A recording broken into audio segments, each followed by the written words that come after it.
Okay, good evening everyone. Welcome to Evening Dhamma. Today we're going to look at the Sallekha Sutta, Majjhima Nikaya number 8, if you're interested in following along.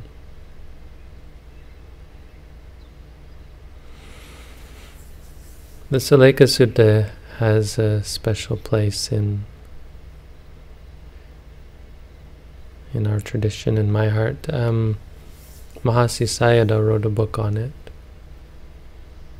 and I highly recommend, if you're really interested in this teaching, to go and read his book. Of course, I recommend anything that he's written, that he wrote.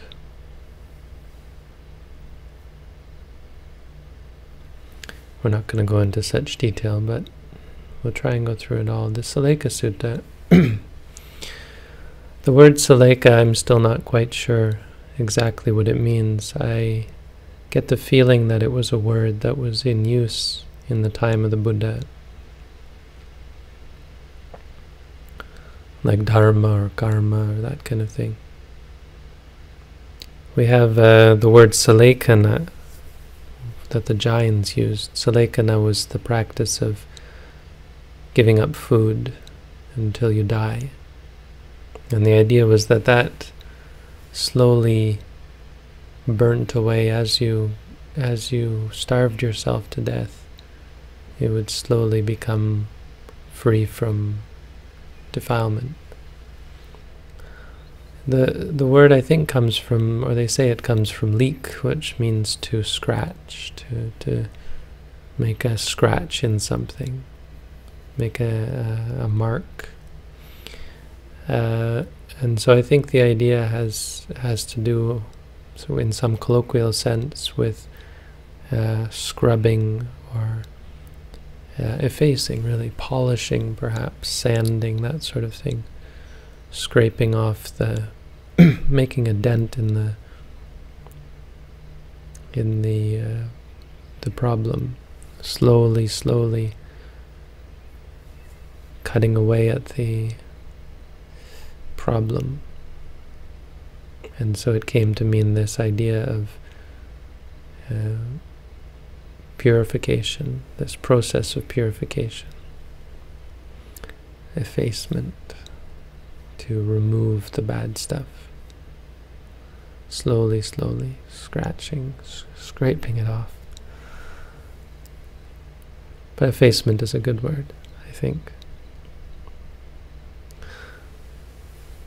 And so Chunda, one of the Buddha's great disciples, I'm pretty sure was an arahant at this point, came and asked the Buddha a question, and the commentary says he asked the question because he was observing monks. He was observing a problem, and he wanted to address this problem with a question. So he asks the Buddha. He says there's all sorts of views in the world. Views about self, or views about the world, cosmology and that sort of thing. When one begins to practice, does one give up these views? And so what he's asking is it enough to decide, hey, I'm following the Buddha's teaching, I'm following this view, this person who has these views, and I'm taking on their views, is that enough? And so the commentary says there were a lot of monks who were of this, perhaps not of this view, but they fell into this trap of thinking that it was enough for them to be Buddhist or enough for them to be monks, and that somehow they were able to, they were pure. And the Buddha understood what he was asking. The idea is, are these monks who think they're pure because they're Buddhist and because they can repeat the things the Buddha has said, because they wear monks' robes and because they look and act like monks, have they purified their minds from views?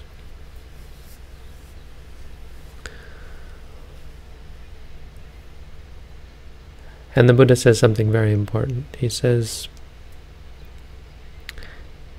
he basically he doesn't use the word no. No is not something the Buddha says very often. He instead tells him what the truth is. The truth is, if and when the object that those views are based upon, that the object that causes those views to arise, if and when one sees that object as it is, one then gives up those views. If one sees that it is not me, not mine, not myself, then of course there's the abandoning of the view. So what he's saying is that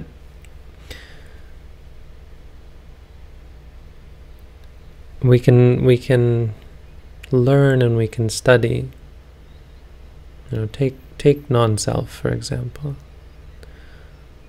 So the view of self is quite pernicious. It's quite deeply embedded in us, the idea that we have a self or a soul, or that we have an identity. So much so that even the idea that it might not be true, the suggestion that it might not be true, is met with great concern and fear.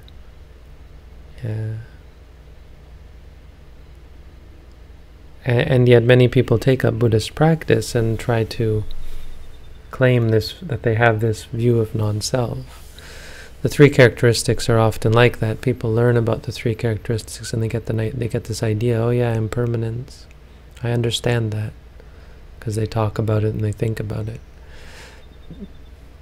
And so you could say to some extent they believe it. But the view isn't abandoned, not until they see clearly the thing that the view is based upon, that it's actually not like that. So it is true that upon reflection you can say, hey, yeah, this body is changing, and this body is not really able to satisfy me, and it's not really under my control, just by thinking about it and by reflecting on your experiences. And because you see that, because of that sort of vision in a conventional sense, you're able to some extent, take on the view of non-self, or impermanence, suffering, non-self, such that you don't cling as strongly to things. But that's really what it's all about. Until you see that, until you see the wrongness of your view, you'll never give it up. And of course, simply intellectually understanding impermanence, suffering, non-self is not nearly enough to break through the core view of things, of experiences being permanent, suffering, permanent, satisfying, controllable, that kind of thing, stable, satisfying, controllable.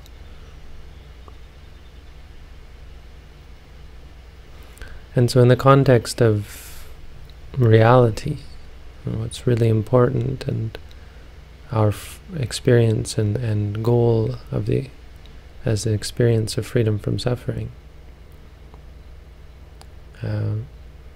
it's very important to understand the inadequacy of taking on a view or intellectually understanding something, or even more perhaps subtle, the conflation between concentration and wisdom, the conflation between strength of mind and purity of mind, or perhaps purity of mind states and purity of the mind, if you will. I mean, it's just conventional, but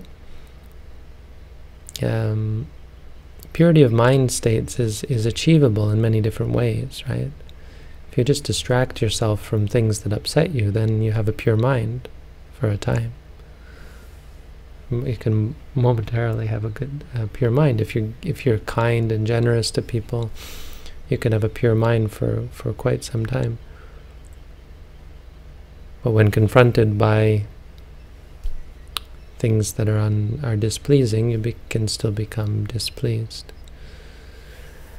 And so the next thing the Buddha says is, and this is interesting for those people who are unsure about the place of concentration, of tranquility meditation and insight meditation. The Buddha points out something that he's talked about and encouraged his monks to practice quite a lot, and that's the 8 attainments. The four form jhanas and the 4 formless jhanas. These are the tranquility meditations, where one goes deeper and deeper into a state of trance, if you will, or a state of concentration. A powerful mind that's based on some object, maybe love, compassion, maybe just a candle flame or something like that, maybe the breath. By focusing on that, one's mind becomes very fixed and focused, and actually very pure in that moment. But you can't really say that the mind itself is pure as a conceptual thing. The mind doesn't really exist, but overall, there's a lack of something very important that leads to another level of purity, and that's the purity of potential. See, an enlightened being, it's not that they aren't angry. That's important. What's important is they don't have the potential to be angry. Right? We're not all angry all the time, but an enlightened being doesn't have the potential to get angry. Not because of concentration, for sure, but because of wisdom. They don't have a potential to be greedy. They don't have a potential for delusion, for doubt, for worry, for fear. There's no potential, because they've come to see things. Their mind truly is pure in a very different way. And so the Buddha says it's possible that one enters into any of these 8 attainments of tranquility, and they're just, you can research them, I'm not going to go through them, but let's just say simply, one can enter into a tranquility state, a state of tranquil mind, where one is very mindful and very clearly aware, but focused on a concept, focused on a specific object. And one might think, I am abiding in effacement, right? I have attained this scraping away of the defilements. I have cut them off. I have purified my mind. And the Buddha says, and this is important that people don't perhaps know, he said, these attainments are not called effacement. It is not these attainments that are called effacement in the Noble One's discipline. These are called sukha, ditta dhamma sukha vihara, ditta dhamma, what is it?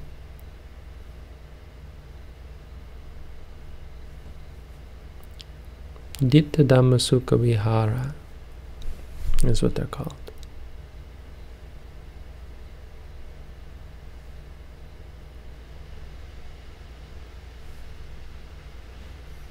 Ditta dhamma sukha vihara. The first ones are, anyway. Let's see the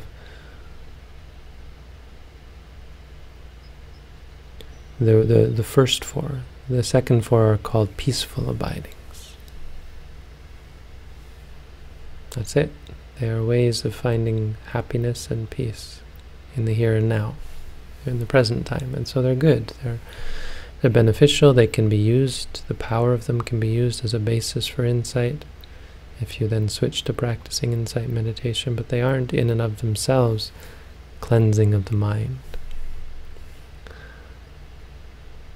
And then the Buddha begins to teach what he actually calls effacement, and there are 44 ways that one goes about cleansing the mind. But let's step back and talk about the idea of cleansing the mind first. We're going to go through these, not fairly briefly, I don't want to spend too much time on them. But so we have to talk about what it means to cleanse the mind and how we go about cleansing the mind, because there's this question of, well, if you actually work to change yourself, well, you certainly run the risk of trying to fix things, of trying to be in control. You run the risk of cultivating a view of self. You know. And it can be quite wrong-headed. No, you can get in the wrong direction if you try to force your mind, if you try to forcefully cleanse the mind. And so it's important to understand, well, you'll see as we go through them, they're actually quite good, but this is why the Buddha talks and Chunda brings up views, because it's really in many ways all about your view. And so when we go through these, it's not even so much about, hey, I'm going to do all these things. It's about understanding what is right and what is wrong. So getting, first of all, this knowledge. Right? When you're taught something, when the Buddha expounded all these teachings, simply teaching them to people. If I have the view that there is a self, that I have a soul, I have a self, I am me, this is my body, well, that's going to affect everything I do. It's going to affect my intentions, it's going to affect my actions, it's going to affect my speech, it's going to affect my whole attitude and my whole behavior. It's going to affect who I am quite deeply, right? Christians, being a Christian affects who you are. Muslims, being a Muslim affects who you are.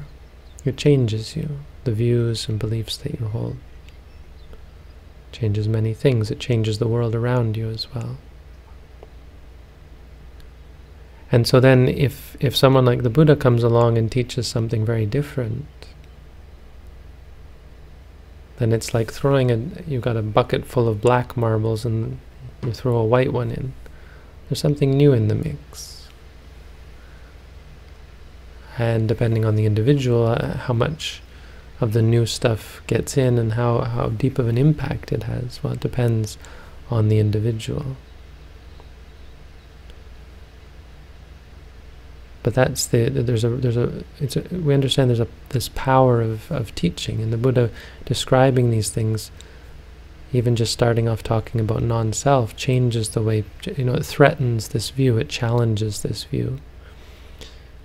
And in many ways, just challenging the view is a way of changing your direction, right? It's what leads people to decide, hey, well, this person is teaching something, but then they give all these reasons for it and it makes sense. What if I were to try that and see where it leads, right? Point being that learning and experiencing this teaching, right? I'm sitting here and the Buddha is talking to me, and that experience changes me. That's the very beginning. When, of course, as it changes you and you start to look at the world in a new way, that looking at the world in a new way changes you as well. So when we go through each of these 44 things, just hearing about them each one is going to change the way you think about that situation. I mean, there's the power of teaching, the power of listening to the Dhamma is a part of the process of change. So when we ask, how is it that you change, if we talk about not being in control and so on, and if, how do we go about changing who we are if we're not supposed to force change? And so we understand it all, it comes naturally. It's not deterministic, not exactly, but it's more in the present moment. Changes come each moment based on our experiences and our reactions to those experiences.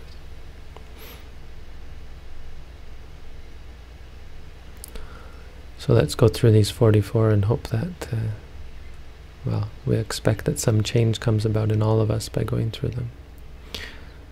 So this is how, he says, this is how effacement should be practiced. This is how we cleanse our mind, these 44 ways. This is what we're doing in our meditation practice. And in many ways, all of this just means changing the way we look at things and seeing the problems in certain practices. So the first is other people will be cruel. We won't be cruel. This is how we practice. We make a determination not to be cruel. So by hearing this and by deciding in our minds, yes, cruelty, that's not the way to purify your mind. Now, it's so interesting when you think about it. It's quite a shock to think there are people who wish for other people to suffer.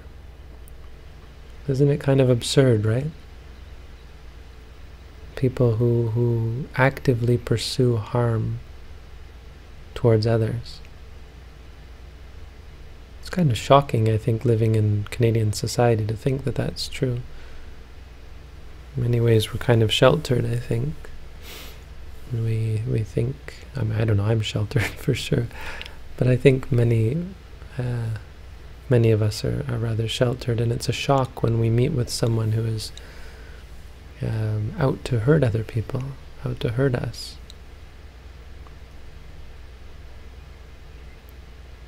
And we suffer greatly because we're not prepared for it, and we're upset by it.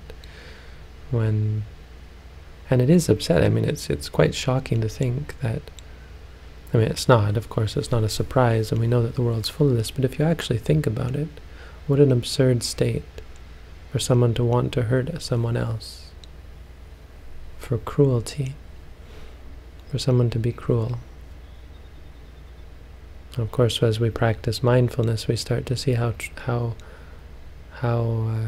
tainted, how defiled that state is, how unpleasant it is to be cruel to someone else. You know, people do it often with great relish and joy. They take joy, they take pleasure in being cruel to others. The Buddha said it's like a leper. Just like a leper takes pleasure in cauterizing their wounds with fire. It's not exactly the most blessed sort of pleasure. It's an awful sort of, it just feels all wrong to be cruel to someone else, and you can feel the toxic energy building up inside you as you do it. So we decide not to be cruel. Others will kill, we will not kill. Abstain from killing living beings. Such a powerful thing to do when you finally make that decision. If you've killed before, if you were inclined to kill, where you make a vow to yourself never to kill a living being again. Others will steal, will take what is not given. We shall abstain from taking what is not given. Others will be uncelibate. We shall be celibate.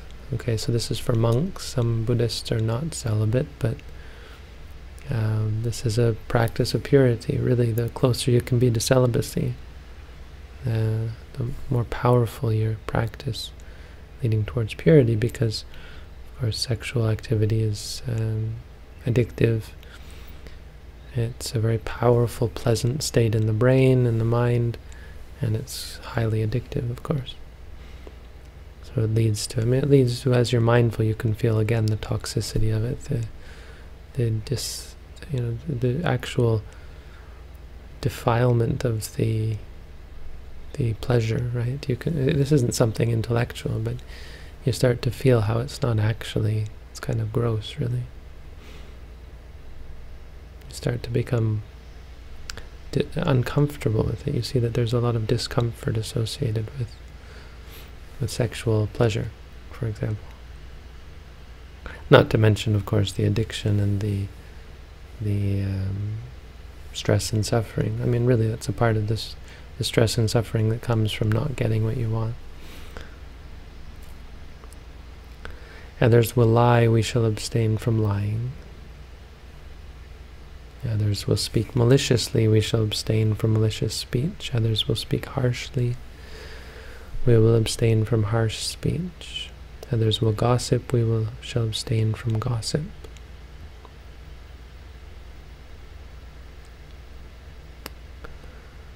Wrong types of speech. Speech is, of course, it's a challenging one, because we're very quick to speak, to say things that perhaps we regret. Speech is one thing that we should be very careful with as a result, right? because it's so quick. It's so easy to just say something that, sometimes you say something that you can never take back, that you regret, and the deed is done. It's very powerful. Words have in many ways much more meaning than physical acts, right? Because there's a meaning to your words. You express something that can in many ways be more harmful than physical acts.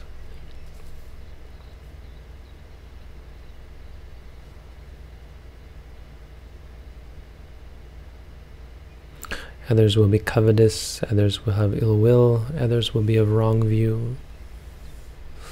And let's separate those. Others will be covetous and have ill will, so this is really the key. I mean, when it gets right down to it, most of our problems have to do with liking and disliking. It's quite simple. Most of our emotional states, no matter how flowery we make them, come down to liking or disliking. I read something today about how depression is something about, they said depression may be they're talking, basically saying it's a physical problem, which is such an absurd thing to say. They're so intent, people are so intent on finding the cause, finding the depression in the brain and fixing that. It's never going to happen. The brain is very much dependent on the mind, in the sense of our experience. You can cut out big chunks of the brain so that you don't experience this feeling or that feeling. It's not actually going to solve anything.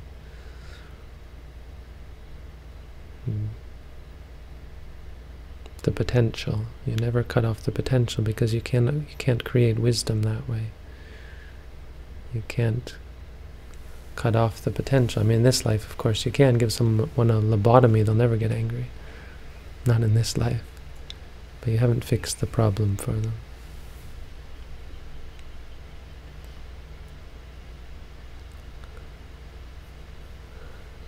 Others will have wrong view, wrong intention, wrong speech, wrong action, wrong livelihood, wrong effort, wrong mindfulness, wrong concentration.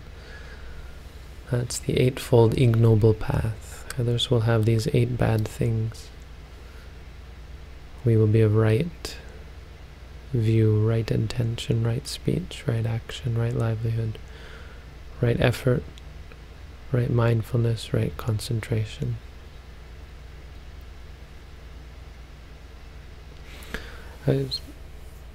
So the wording is interesting, and there's actually, he's going to go over these 44 things in several different ways, but the wording of this section is,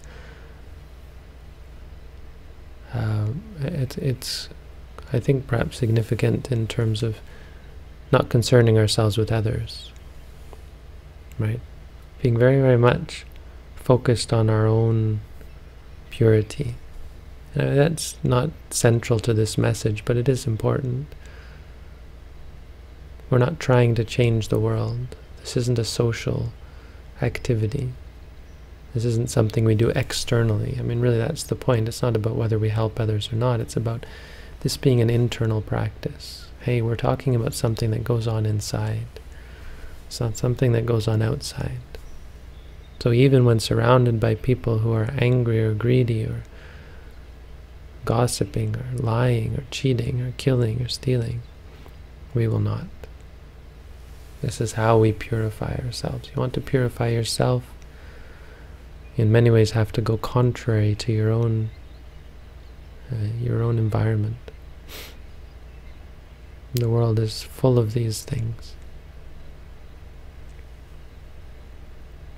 And then we have wrong knowledge and wrong deliverance. So based on the Eightfold Noble Path, there comes right knowledge and thus freedom, deliverance, freedom. But other people have wrong knowledge. Their views are wrong, and so what they see, what comes about from their practice or lack of practice is all wrong. And so they're not free. We will not be like that. We will not get caught up in wrong view and wrong inclination and thus we will not get caught up in the wrongness of the results. Others will be overcome by sloth and torpor. We will be free from sloth and torpor. Others will be restless. We won't be restless. These are determinations. This in and of itself, it's not going to change things just because you say, hey, I'm not going to. But they incline the mind. They give you very strong guidelines for how to direct your mind, direct your practice. And when you make a determination to be objective about these states, because when you see things clearly, none of these problems will arise. So you make a determination that when these things come up, you'll make effort to see them clearly. And that in and of itself will free you from them. Others will be doubters. We shall go beyond doubt. Right? It's very easy to get caught up in doubt and think that somehow you're doing what's appropriate by doubting. I mean, it would be true if this were some sort of religious, faith-based teaching, but when we talk about practice, what we're really talking about is overcoming doubt. So we say to ourselves, doubting, it's not for some other nefarious purpose. It's just to be free from the doubt, really to see the doubt clearly and see how it's causing you your stress. And when you give up that doubt, you don't have to believe anything else. You just gain the knowledge that doubt is stressful. And that's it. And then you're free from doubt, not because you learned something else, but because you learned about the doubt. Others will be angry. We shall not be angry. Others will be resentful, contemptuous, insolent, envious, avaricious, fraudulent, deceitful, obstinate, arrogant. Really good words, right? As meditators, we recognize these things in ourselves. Often you remember things you've done in the past that were arrogant, deceitful, obstinate. We all have these things. It's important not to feel guilty or hate yourself because of them. Just make this determination. Say to yourself, this is where I'm going. Or be aware that the Buddha said this at any rate. And being aware that the Buddha said this will incline you, will challenge those states and make you recognize them. Oh yes, this is something that I have inside me here. This thing that's coming up is one of those things the Buddha said. Buddha pointed out is a cause of defilement. And we can see, oh yes, he was right. This thing is not good. And you give it up. Others will be difficult to admonish. We will be easy to admonish. We shall be easy to admonish. This is an important one. Some students are very difficult to admonish, always arguing with their teachers. It's a problem. It's a sickness sometimes. You can't help yourself, but you argue with your teacher, and that's not always wrong. Sometimes it's good to argue with your teacher, but some people are intent upon it, and it's very difficult to teach them. Teachers are disinclined to help them out. Others will have bad friends. We shall have good friends. Bad friends are a huge part of the problem. You get surrounded by bad people. It's very hard to pull yourself out. Very easy to follow after their bad example. Others will be negligent. We shall be diligent. Others will be faithless. We will have faith. Faith here is confidence. Others will have no confidence. We shall be confident. Others will be shameless. We shall have shame. We shall be shameful here. So this is, and fear of wrongdoing. Shame and fear of wrongdoing are just conventional words. They don't actually mean shame and fear in the way that we think of them, because that would be involving anger or aversion, a disliking of the state. But shame and fear of wrongdoing have to do with this visceral understanding. The act is wrong and the results are wrong. Seeing the negative, they go together. They're really part of the same experience. When you see the nature of an experience and its results, you gain this, what's called hiri ottappa. Now most of us have a sense of this because we've been through bad things. We've lived countless lifetimes where we've done nefarious deeds and reaped the results. And so having come through hell countless times, we're naturally shy and averse to doing, most of us are averse to doing horrible things because we know where that leads. And that's a sort of a sense of hiri ottappa based on experience. But it comes very strongly from meditation as you start to recoil, just naturally recoil from the whole idea, the very idea of doing anything evil.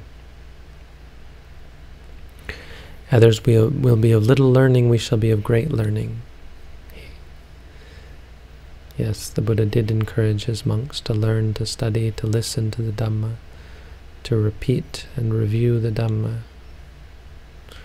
Others will be lazy, we will be energetic. Others will be unmindful, we will be established in mindfulness. Others will lack wisdom, we shall possess wisdom here. Others will adhere to their own views, hold on to them tenaciously, and relinquish them with difficulty. We shall not adhere to our views or hold on to them tenaciously, but shall relinquish them easily.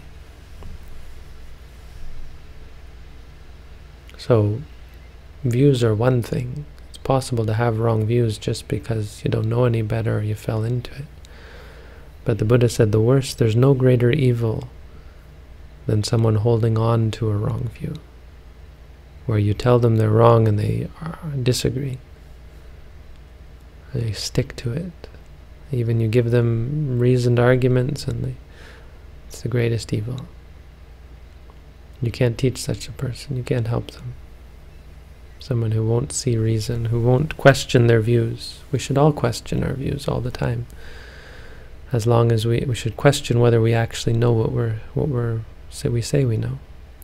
It's interesting, this sutta reminded me, today I was just reading the apology of Plato's apology with Socrates. And Socrates basically says this is all he did. He went around showing people or pointing out that people who said they knew this and knew that didn't actually know anything. The things they said they knew, they didn't actually know. That's basically what he's talking about here. People hold on to views, they say this is true, that is true, and when investigated, when interrogated, turns out to be just empty words. There's nothing to it. So this is how we practice effacement. That's 44. And then he goes over them again. He says, even just inclining your mind towards all 44 of these states is of great benefit.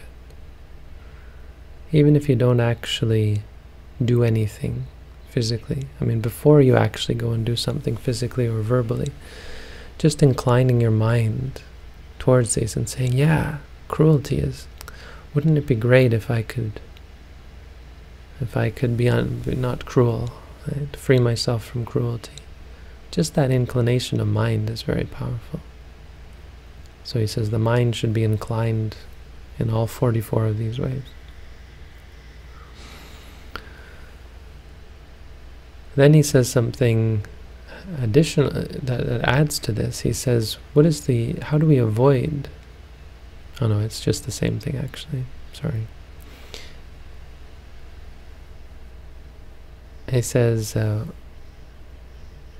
he points out that each of these 44 bad things has the opposite as its means of avoiding them.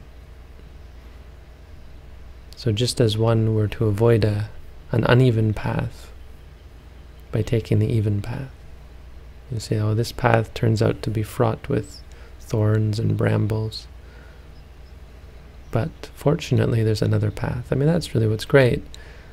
Mostly we live our lives without any clue as to the right path, and we acknowledge that the path I'm on isn't great, but I don't see any other way. So the Buddha, for each of these 44 bad things, he gave a way to avoid them. So, I mean, being cruel has non-cruelty as a way of avoiding it. It's just the opposite.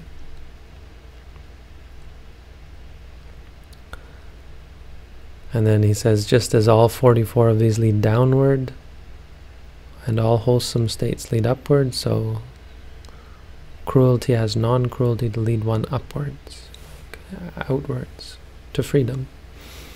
Down being this sort of metaphorical down, being into bondage.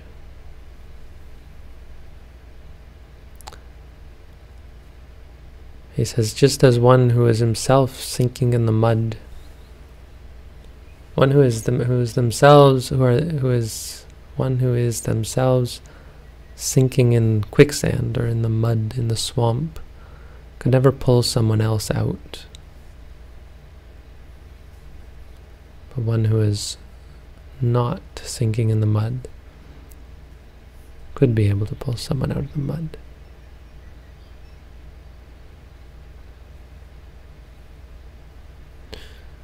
So I guess what he's saying here is, in a way, people who are not cruel, for example, who are not all 44 of these things, are a means of helping one become free from all 44 of these things.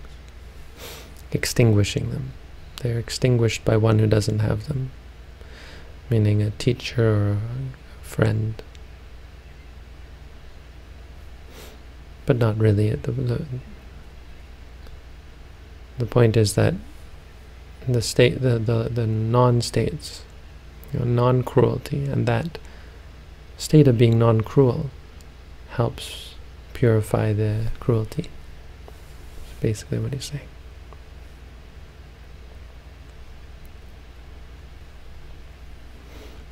And that's it.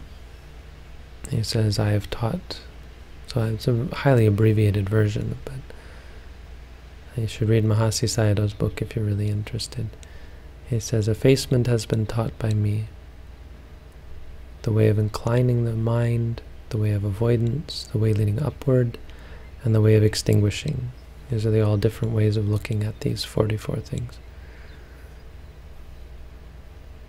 What should be done for his disciples out of compassion by a teacher who seeks their welfare and has compassion for them, that I have done for you, Chunda. So the Buddha has done what he can do. And then this is a standard passage. He says, there's the trees, there's the empty rooms.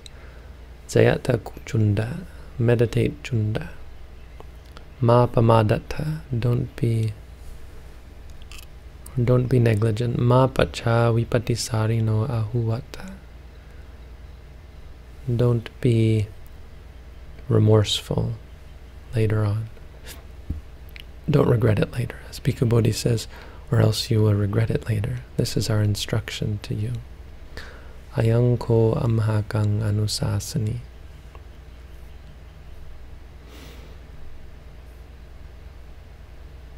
And that's the Sallekha Sutta. That's the Dhamma for tonight. Thank you all for coming up.